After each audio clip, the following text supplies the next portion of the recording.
Okay, you're on. Good evening. This is the Planning and Zoning Commission meeting. It's June 23rd and it's 6 p.m. Our first item is conflict of interest. Does anybody have a conflict of interest with the items on the agenda tonight? If you do, raise your hand. Otherwise, I don't see any hands being raised. So, okay, no conflict of interest. Next is the approval of minutes. Need a motion to approve the minutes. I make a motion to approve the minutes. A second.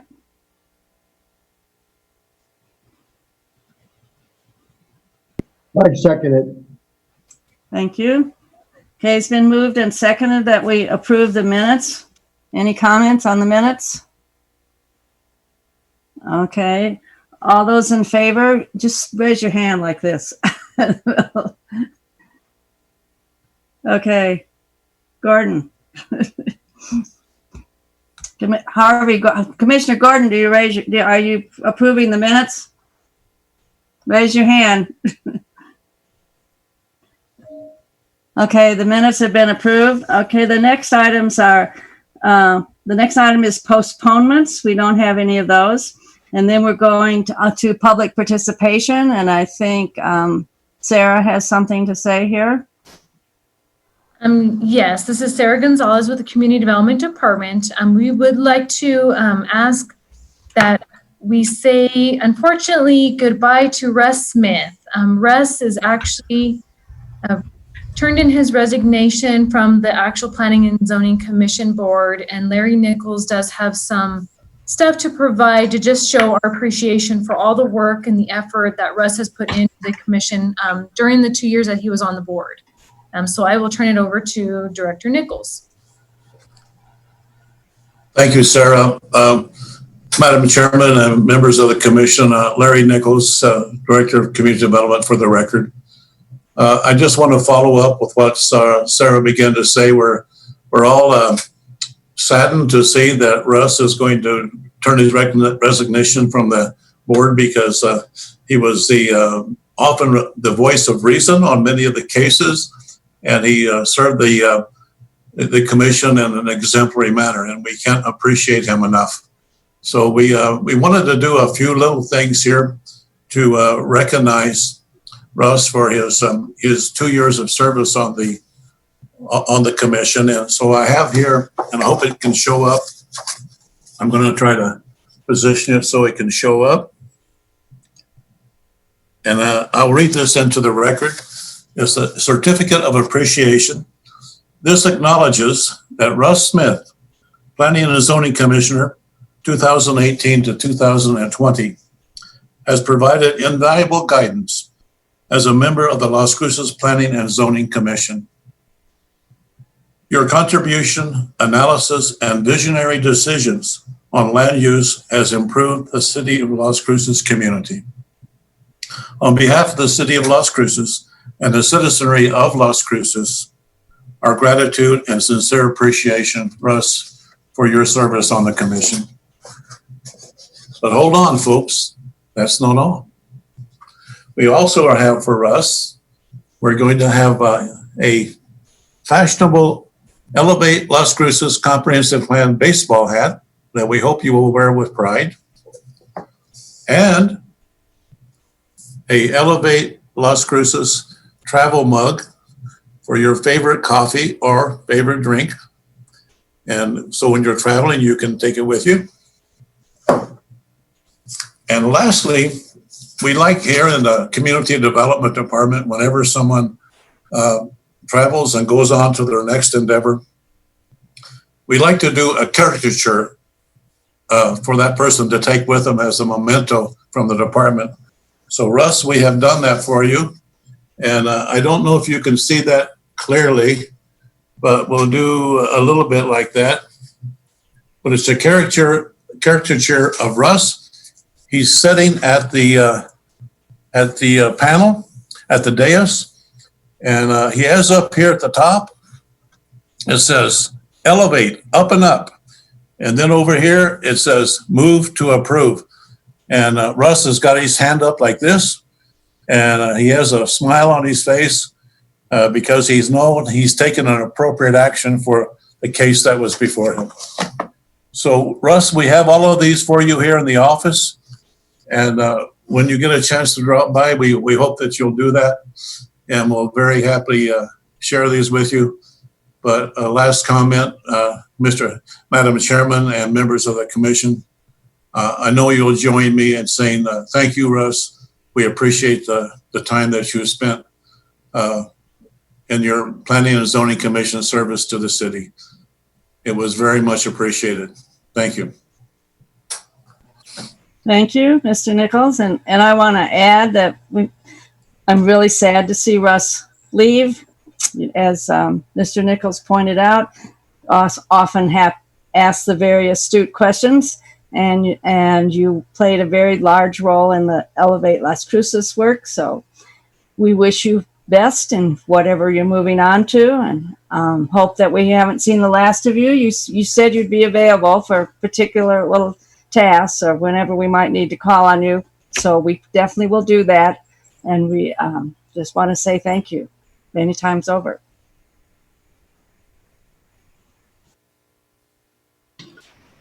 I think I will take a brief moment to respond. This is kind of surprising me. This is catching me off guard. Sarah and Larry, with your ingenuity here. Yeah, I'll pick up the hat and the cup and the caricature, those mementos. I don't think I risked that I'd have to stand to the side and sign any Mylars at the time, so I think that's risk-free. To all of you here that I've shared the dais with, to all of you that I've shared moments of concern and moments of fun and progress, it's been a great experience. My focus now goes into more of a commercial driving dedication. I have to. COVID has not been fun, has not been kind. So that being said, I adjust and move and make things still work. And yes, Sharon, as you have tasking that might come up to something that I could help with, glad to try to be of service. Again, thank you all. Thank you for your words, Larry. Sarah, thank you for your service to the commission, along with community development. It does do well, and it serves the community well. Thanks again. Thank you. Well, we wish you all the best in your ongoing commercial enterprises, and let us know where the food truck's going to be so we can stop by. I was out today, and it was a slow day. It was a COVID day, and we all want that to change and adjust and mature into something, as we all know it can be and should be. We know what life in the fast lane looks like, and I think we want it again. Thank you so much. Yes, we do.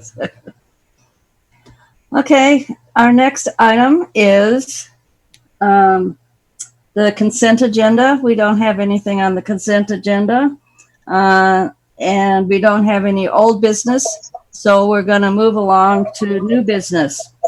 Madam Chair. Yes. Madam Chair. Question before you start with the cases. Is it necessary for us to reorganize the agenda, because we're going to hear these two cases as one, because the agenda shows them separately? Yes, we're going to hear them together, but vote on them separately. So we don't have to reorder the agenda? We don't have to reorganize it, but I think we will not do a motion. We'll just have the presentation and all that information, and then we'll do two motions separately. Is that okay with everybody? Okay. We can start with Sarah. You're doing the presentation, Sarah, right? Yes, so I'll go ahead and share my screen with everybody as far as the presentation. Let me know if everybody can see the screen.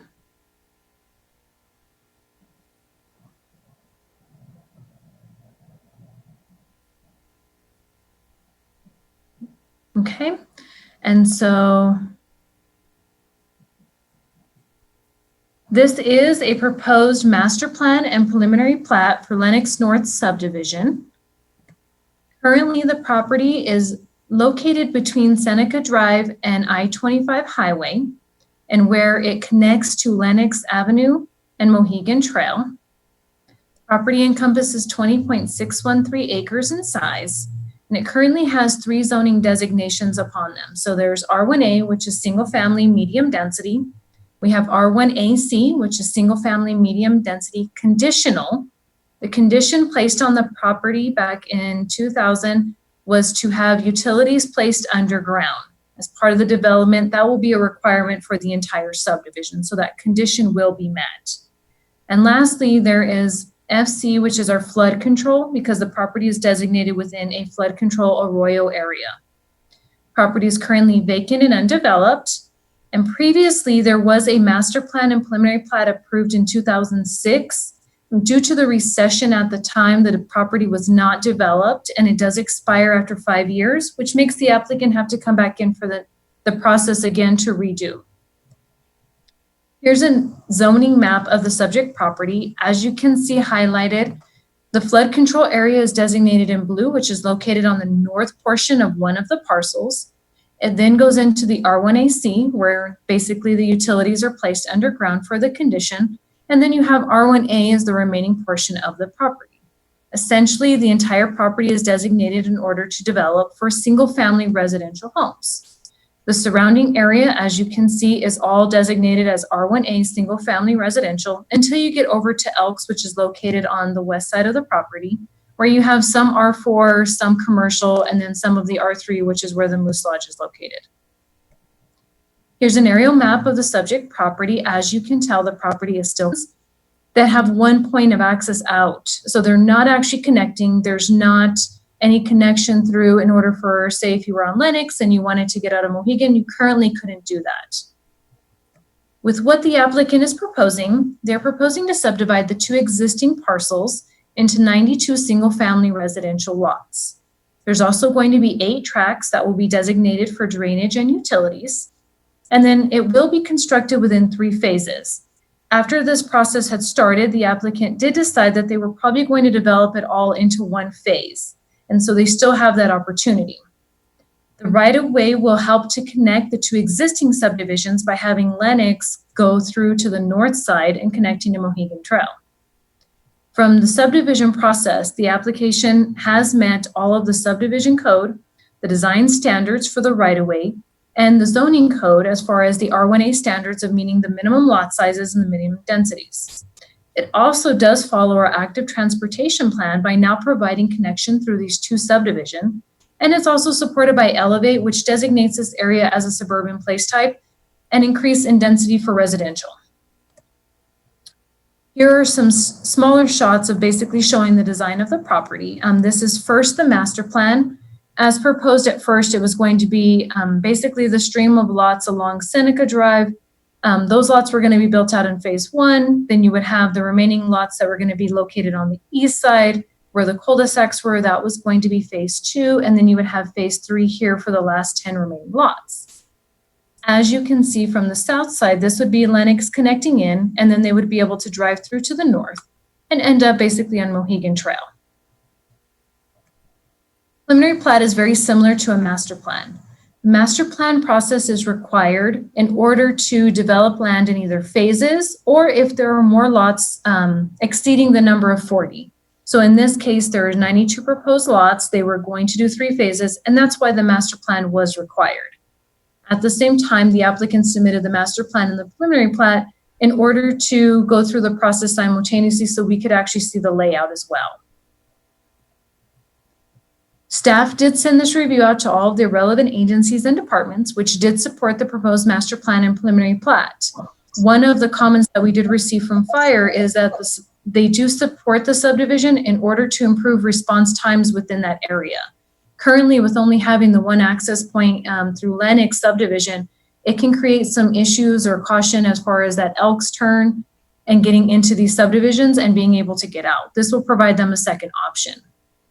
We did also send notice to the surrounding property owners, and we did receive, at this point, we've received 3 emails and 6 phone calls that were not in support and then 2 phone calls that were in support. As far as the 3 emails, I will read into the record essentially some of the concerns and then address those concerns as how they will be taking place as part of the construction phase. My name is Sam Venegas. I live at 1216 Edgewood, which connects to Seneca Drive. With the subdivision being built east of Seneca Drive, this would increase the traffic on Edgewood, which is now a speedway for all that live on Seneca and connecting streets. The speed limit on Edgewood is 25 miles, which is rarely enforced. I think the subdivision to be developed, if the subdivision is developed, a speed bump or 2 or 3 more bumps would help control the speeds along Edgewood that is currently being used on Jasmine Drive. So please consider this as a suggestion. I am sure other residents on Edgewood would be in favor for this. Our next email comes from Julie Barton, indicating that Elks is already way too congested and adding 93 dwellings is going to cause more traffic nightmare. I live on Edgewood and we have a ton of people who speed down our nice wide streets, and the new addition will add to the traffic that our streets on Elks already access. People love to travel down Seneca and then down Edgewood to get to Elks. We have had people last week drive 50 miles up our street. Please do not add more vehicles to the traffic or our streets and more traffic to congest Elks. It poses a huge issue if there's an emergency and we had to evacuate the area. Our last email came in from Tracy Mickelsell. I live on Northridge Drive. I'm also a teacher and another teacher who works for NMSU and U of A on a grant with Sustainable Farming and Career Opportunities for Arid Regions. We do not have enough water for these subdivisions going up. Is there a study or council member looking at our resources?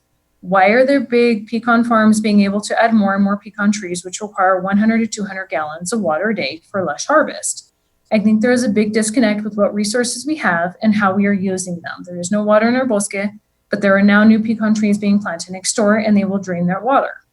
My second concern is personal, and the traffic on the school days make it very difficult to turn left to get onto Elks with the amount of traffic already, and you are suggesting to add more houses to an area of very little outside access. Both of these concerns address our resources and our air quality, things that everyone needs to be concerned about. We need to be concerned about the overall impact. Has there been an environmental impact study done? It may not be required, but it is needed. There does seem to be a disconnect on how we have sources available to us and what is being permitted in our city. As far as the remaining phone calls that I did receive, several were concerns because they did purchase their properties where realtors told them that nobody would be developing behind their homes.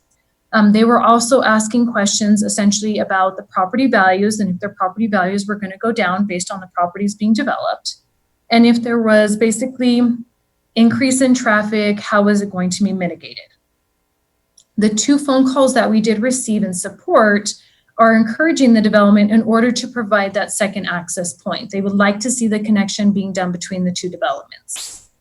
As part of the process, when we did receive the public input, I reached out to traffic. Traffic does review the development within the areas as we get master plans and preliminary plats. They did encourage that there is going to be a traffic impact analysis done at the time that the subdivision is submitted for construction drawings. That will show us essentially what's taking place, what's being done on the properties, and how the sites will run. If there are any traffic control measures that are deemed by traffic necessary, then the developer will have to place those within the subdivision and then possibly within the surrounding subdivisions because of the increase in traffic. Currently, the response times for fire department is less, and so they would like to increase their response times and be able to get there. So we do see this as being a positive moving forward through our subdivisions.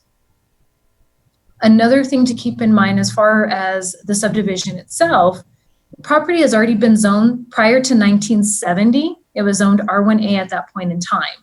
With that being, the subdivision, as long as it meets our codes following R1A standards, meets design standards, meets the developments of these lots, the property owner has the right to basically develop his land. So with that, we took the design to the design review committee on June 10th. After we discussed some of the infrastructure, the requirements having the traffic impact analysis at the time of construction, staff did come to a recommendation of approval for the master plan and the preliminary plat. The reasons based on the approval are that it does meet all the requirements for a master plan, it does meet the requirements for a preliminary plat, It is following the R1A zoning designation. It also is following our active transportation by providing connectivity between two existing subdivisions that are very limited on access points. It is also meeting Elevate by creating the suburban place type, which does increase in density within the area of saying between 15 to 30 dwelling units per acre. And the DRC did recommend approval of the plan. So with that, I leave you with your options today with yes to approve, vote no to deny. Reminder that if you do vote to deny, staff's recommendation is in the affirmative, so you would have to provide new facts of findings. Vote yes with conditions or vote to table. And that concludes my presentation. Thank you, Sarah. Can you respond to about the water? It's my understanding that most of the water use in this area comes from the agriculture, like around 90%. So Madam Chair, with at least the water as part of utilities review, they are regulating if we have the demand or if there's going to be enough capacity as these subdivisions come in. And so with that portion, there was a study that was done previously showing that there is a 40-year out from where the city's water is capable of providing services. So there has been at least studies that are posted on our website showing that as we continue to grow, we do have sufficient amount of water to continue. As part of that review, I think utilities will, indicate if we ever get to a point where we can no longer provide those services for subdivisions and we have to cut back, there's going to have to be some kind of public notice to property owners.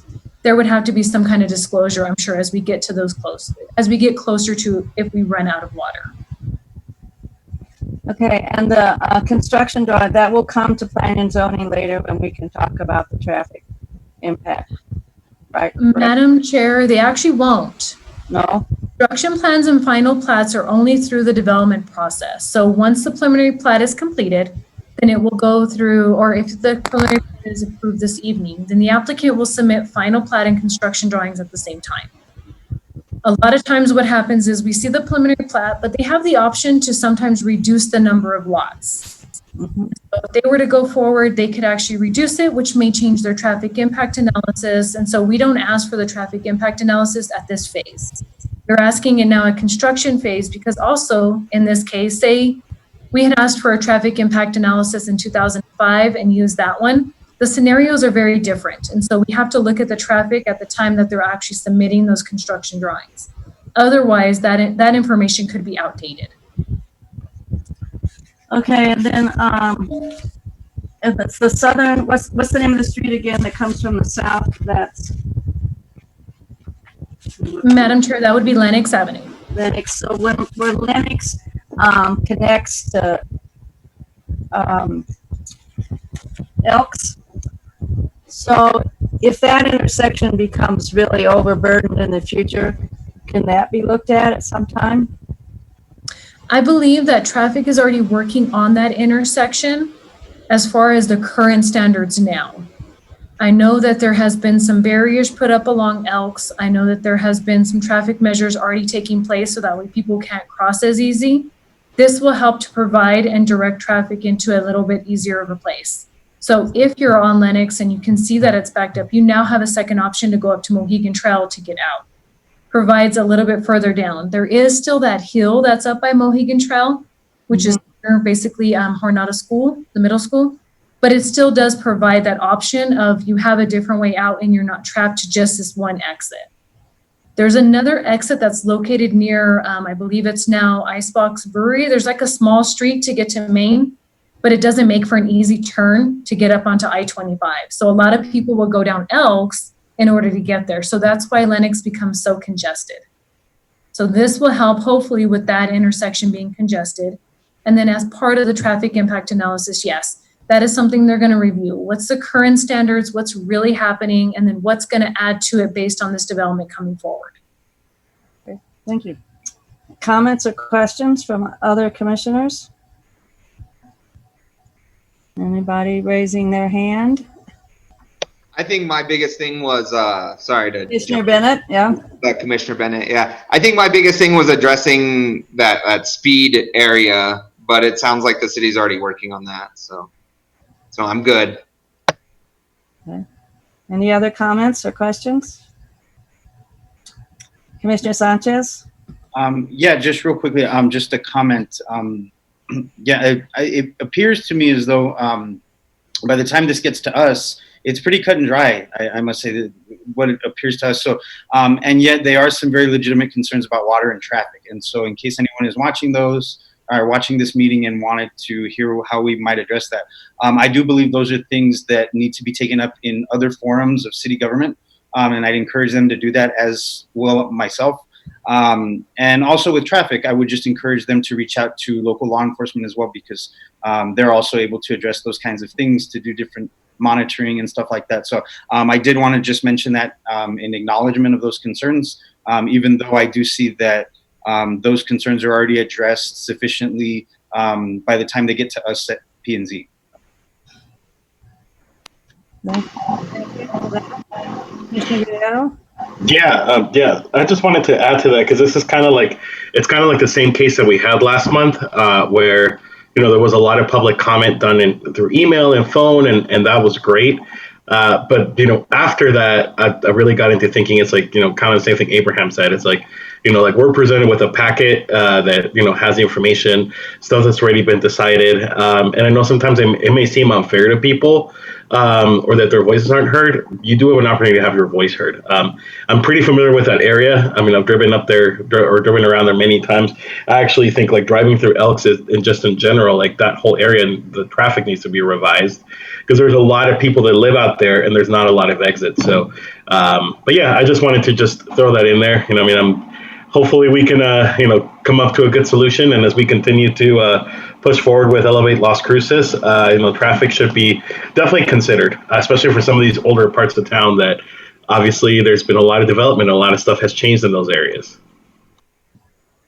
Thank you. Well, I'm really hopeful that Elevate Las Cruces, when we get some of the codes changed, that we won't have these problems so much in the future. Currently, we tend to put a whole lot of subdivisions that all the traffic goes into one street, and that causes a big problem. So we need much better connectivity, and I hope going forward we have that. But in the meantime, people out there in the community, you need to push for if a particular intersection needs to be studied, and the city doesn't do speed bumps, I don't think, much anymore, because the public safety people don't like to be slowed down by those. But there are other ways to slow traffic down, and so talk to your counselor and get your voice heard that way, and make sure the more we have this information, the more people put forth their ideas and their thoughts, the more we have the possibility of making changes going forward. And I think the city's pretty well aware of these problems, and we're trying to address them right now through Elevate Las Cruces. But we need to keep working on all of these problems. Anybody else? Madam Chair, this is Mr. Nichols? Raise my hand. Mr. Nichols? Is a good time to speak? Go ahead. Okay. Thank you, Madam Chair and the members of the commission. Just wanted to offer a point of information perhaps, or maybe just a comment. It was mentioned a few moments ago that by the time it gets to the Planning and Zoning Commission, these cases are pretty much cut and dried. And we don't really, of course, we don't view it that way. We know that the decision lies with the Planning and Zoning Commission, and in some of our cases, they go on to the City Council. But what we do know is this, that we do prepare the cases for you. These proposals and submittals go through 7 or 8 of the city agencies: utilities, public works, community development, Parks and Rec. They all look at this and they provide the compliance to meet our codes and our regulations, and sometimes of course our rules. But I just wanted to mention that it's not an effort on the staff's part to say this is all cut and dried. The effort is to provide you with information that you can make a determination with having known that it has gone through these various agencies to meet what the city sees as coming. Thank you, Madam Chairman. Thank you, Mr. Nichols. And just for the public to know, we do get the report from the PRC, so we do see what different departments say, and there are things negotiated in many times. So it doesn't just arrive without any kind of scrutiny, and we do have access to that scrutiny. Commissioner Gordon? I do have a question. I think it was said by Sarah that in the future, if it could be determined that if there will have to be another traffic impact analysis, that it could be determined coming out. I was over there, and there's a tremendous amount of housing there, and not too many ways to get in and out. There's a lot of cul-de-sacs and dead ends. I mean, you could get lost in there. But the thing is, if it's determined that probably, I would think that the best way to come out of there was on Mohegan, because that's how I finally found the best way to get over to the property. And Mohegan will probably, I think, personally will require a traffic signal. Now, if the traffic impact analysis is determined that will be a requirement to be able people to get out of this community and get onto Elks, who will bear the financial responsibility of installing that? Because I know it's quite expensive. Is the developer prepared if that happens to do that, or is this going to become a city responsibility if they determine after the fact that there should be some kind of traffic control? Sarah? Can you answer that, Sarah or Larry? Commissioner Gordon, Sarah Gonzalez for the record. Basically, what would happen, we would look at the existing traffic and the existing impact that it would have, and then work with the developer on the same process. So it may be something that becomes multiple parties are involved because there's already existing traffic that the developer did not participate within. So we would have to look at what's exactly happening now with the current state and the current homes, see what's going to happen with the new development, and then they would determine how that would be basically rationed out. So it may be part of a city project as well as working with the developer on the cost. I do not have that information, directly or know for sure. Once they've determined, because it may end up being now or it may be in the future. So once the traffic impact analysis is determined what steps we have to take, then it determines on which parties. The developer is developing their 92 lots. What impact are they creating on the neighborhood? But what's the impact of the existing neighborhood is really what we have to look at also. So it could become a joint parties that are going to have to be participating in this. Okay, then is it possible at this time to perhaps put a condition on this, that if it becomes necessary in the future, that some kind of traffic signal or control device is necessary at the exit into this community, that the developer will have to bear the responsibility and the cost? Did you lose me? No, I believe I heard you. So your question was, does the developer know that they would have to be a part of it? Yes, what I'm saying is that, can we put a condition on this now, that if it is determined in the future that there will be some kind of traffic control device, perhaps lights, that the developer will have to pay the cost and not the city, or even share with the city? No. Commissioner Gordon, at this point in time, we cannot put that condition based on the property because we don't know what the designation is going to be from the traffic impact analysis.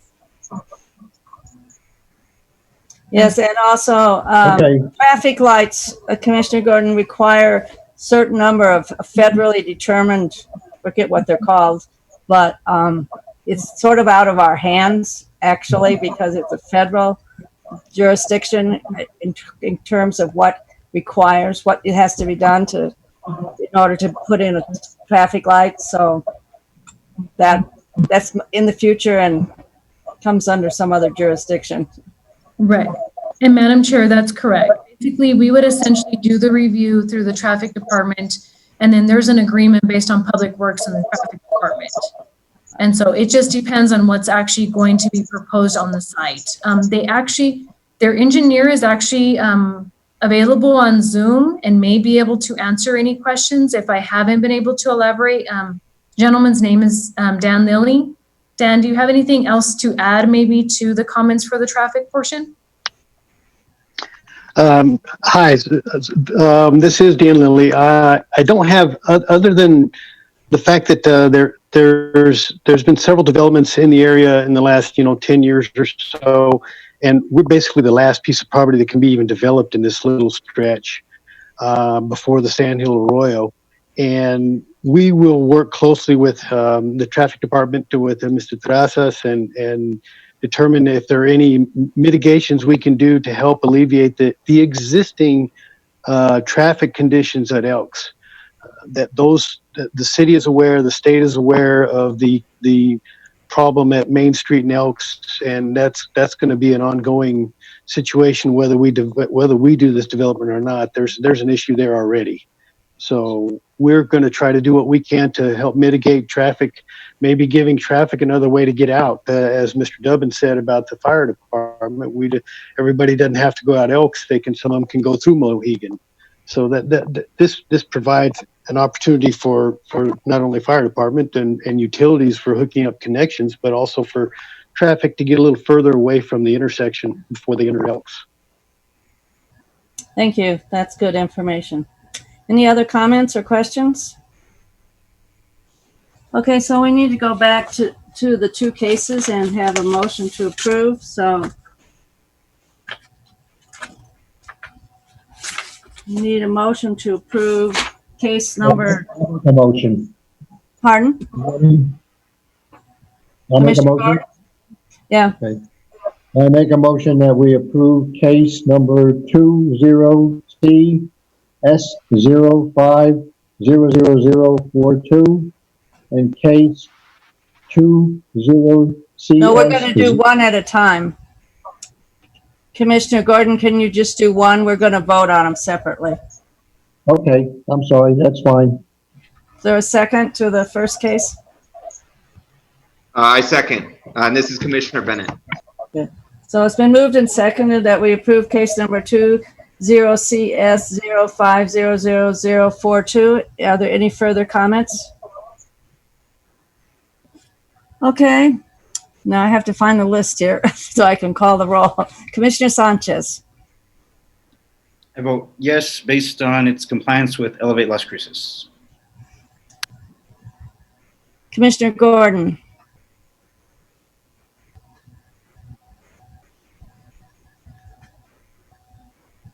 I vote yes, based on my site visit, a presentation this evening, certainly our discussion, and with Elevate Las Cruces.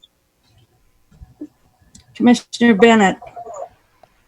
I vote yes, based on site survey. It meets Elevate Las Cruces and the zoning code. Commissioner Guerrero. I vote yes based on staff recommendations and Elevate Las Cruces, and just looking forward to hopefully the developer and the city working on those traffic issues that have been discussed. But yes. Thank you. And the chair votes yes based on the fact that this development satisfies all the codes and also Elevate Las Cruces and a site visit. So motion passes 5-0. Now I need a motion to approve the second case.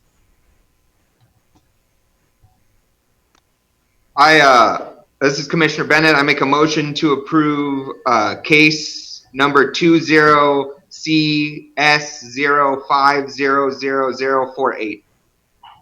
Thank you. Is there a second? Commissioner Guerrero, I second it. I don't know. I think Abraham beat me. Doesn't matter. One of us seconds it. Okay. It's been moved and seconded to approve case 20CS0500048. Any further comments or questions? Okay, I have to get back to my list. Commissioner Sanchez. I vote yes, based on its compliance with Elevate Las Cruces, and also in appreciation for, as Director Nichols noted, all of the reviewing departments and processes that this has already gone through as well before it gets here. Commissioner Gordon.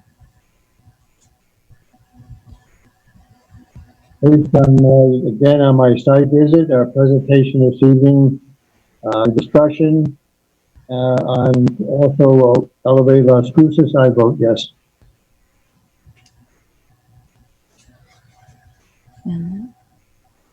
Commissioner Guerrero. I vote yes again, based on staff recommendations and elevate Las Cruces. And did I get everybody except me? No, me. Oh, okay. I vote yes. Commissioner Sorry, this is Commissioner Bennett. I vote yes. Potential for trails and community use within the Arroyo, increased activity, site survey again, meets zoning code and elevate Las Cruces. And the chair also votes yes based on site visit, approval by the other departments, and presentation this evening. The motion is carried 5-0. All right, we now have commission commentary. Anybody have anything more to say from the commissioners? This is Commissioner Bennett, and I'm just gonna say we're gonna miss you, Russ. We're gonna miss you. Yeah, it's sad to see Russ go, but we do have someone who's going to be joining us, right, Sarah? Madam Chair, that is correct. So Councillor Bencomo has found a new member to join our group. So we are going from Russ Smith to Rico Smith. So we just have to remember Commissioner Smith, and we're all. There you go. Anything else? Madam Chair, Yes, Commissioner Gordon? don't I have my hand up? You don't see that? Just Yes. curious. Yeah, I see it. Oh, that's fine. I have a few things. I have one comment I'd like to give to Sarah. Sarah, thank you very much for those hints of direction that might get us to the property. They were successful. It did get us to the property, but I never did see the yellow sign until, by accident, I went to Mohegan. And when I got to the end, near the end of Mohegan, I happened to see a little bit of a yellow thing lying on the ground. And apparently, it looked to me like somebody knocked it down. It certainly didn't get blown over or rolled over by a vehicle. So I think that I should like to make a suggestion to the city, maybe community development, that perhaps maybe a week before our session or sometime prior, that somebody should go out and see if these signs are still up. Because perhaps what happened, once they knock them down, a lot of people don't know what's going on, and they don't have the opportunity to express their feelings. So you might want to look at that and see if that might be a viable suggestion. Second, I have a question to Larry. I'm just wondering whether or not the city has had any progress in finding an outside consultant to work on changing and working on the zoning. And thirdly, I also want to express my feelings about a great loss which the commission is going to have by Russ Smith leaving. He was certainly a wonderful addition. He always had pertinent comments and very good insight, and he will be missed. So if I can get those one suggestion to Sarah, they look into, and the other question to Larry if he wants to answer. Yes, Madam Chairman, if I may, this for the record, this is Larry Nichols. And Commissioner Gordon, thank you for those observations. I think it's a very good point that you make about checking the sites for the notification, because that's it's a very important item for these cases. So we'll put that on our checklist for us to do on these cases. Then the other question, I believe it was about the zoning code update. Is that correct, or was it about zoning meetings? No, about whether or not the city has had any success in finding a consultant to work on changes to the zoning. Yes, sir. Madam Chairman, Commissioner Gordon, we haven't identified that person, but what we have is completed the RFP, the request for proposal, that's going to the Selection Advisory Committee for review. And then once that is completed and we have the correct documentation for the advertisement, then we'll be posting that for participation of request for proposal. As soon as we have that person identified, I'll report it to the commission. Thanks, but I'm anxious to see if we can get working on this. It's going to take a long time to get it done. Yes, sir. Madam Chairman and Commissioner Gordon, we have this procurement situation with this. We have these procurement laws and we have these procurement regulations, and it does take us longer than any of us would hope for at times. But we also know that once we do it, it's been given a fair view by everyone to have an opportunity to participate. Thank you. We're the government. We have lots of rules to follow. Okay, are there any further Commissioner? Commissioner Guerrero? Oh, perfect. I wasn't sure if you could see me raising my hand. No, I just actually want to take a moment and just thank the staff, the city staff just in general, just because, you guys have really adapted to the situation. I know it hasn't been easy, as we were joking before getting started. Technical difficulties always seem to happen, but it is really great that, you guys have made it work. Also to the public and whoever's watching this, like I know for some people it hasn't been ideal, because we haven't been able to have people actually come to the meetings. So it's not like somebody's gonna, show up at our houses or whatever, wherever we are at. But, hopefully, as things sort of maybe start coming back to normal, maybe, we can go back to having public input in public. But yeah, just wanted to thank the staff and also thank Russ. I think you already left. But if anybody that doesn't know Russ, like you'll know he's a funny guy. He's a lot of fun to be around and just a great. He's super smart, and I've learned a lot from him. So Russ, if you're still watching this, thank you so much. And I got to go to Happy Dog. I've been actually craving it for a while, so I'm gonna have to swing by your food truck. Yeah, he needs to send us a schedule of where he is, so we know how to find him. Yes. Okay, if there aren't any more commissioner comments, then we're going to move on to staff announcements. Are there any staff announcements? Yes, Madam Chairman, thank you. For the record, Larry Nichols. Briefly, I wanted just to cover a little bit about the what was just mentioned by Commissioner Guerrero about adjusting to the COVID pandemic and the way we're able to conduct public meetings. There has been some feedback about that. And although it's not what we all hope for, we would still want to be in the council chambers, having the opportunity for people to step up to the podium and to voice their points of view on cases. We have found that there is more participation, people participating and viewing these meetings, not only the Planning and Zoning Commission meeting, but the City Council meetings, that there was participation in coming to City Hall for those meetings. So I guess that would be a positive, I believe it to be a positive outcome on this. We do think this, we don't know what the governor will do in terms of releasing spaces for people to gather in, such as the council chambers. One of the proposals that's being considered is that we have the capability of spacing the distancing at the dais for the commissioners, and then to have the public to be able to gather in the City Hall lobby. And then when their opportunity for comment comes up, they would step into the chambers and make their comments, and then they would leave. We think something like that might enable us to begin to use the council chambers again, and we're hopeful for that. So we're going to be pursuing that with the city commission, and hope the governor will support it. I believe the county is doing that now. So maybe we can take a page out of their book on that one. And then I guess the last item I have for the commission is to make a brief comment about your upcoming workload.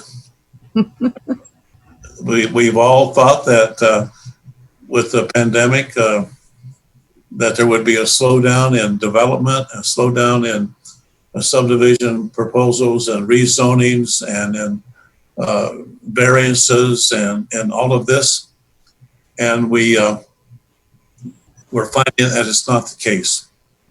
There is not a slowdown. In fact, the months of March, April, and May have exceeded the same time period of last year when there was no pandemic. We're up about 18% in terms of activity. That's double digit, folks. And whenever something goes to double digit, I call that exponential growth. And so we are experiencing that. And you're going to be having more cases come up, I think, next month. We have 3 cases on the agenda, the next city council agenda for their consideration. And that will be coming up at their next meeting. That's going to be your work going forward to them for their review and I believe approval. Those were the main highlights I wanted to discuss with you. But lastly, thank you all, one and all, for your continued participation and effort on having these meetings work and addressing the projects that are coming before you. Quite simply stated, we couldn't do it without you. So thank you, Madam Chairman. Thank you. If there are no further comments, I'll entertain a motion to adjourn. I make a motion to adjourn. Is there a second? I'll second. Been moved and seconded that we adjourn. All those in favor, raise your hand. Raise your hand. Thank you. Meeting's adjourned. It is 6:53.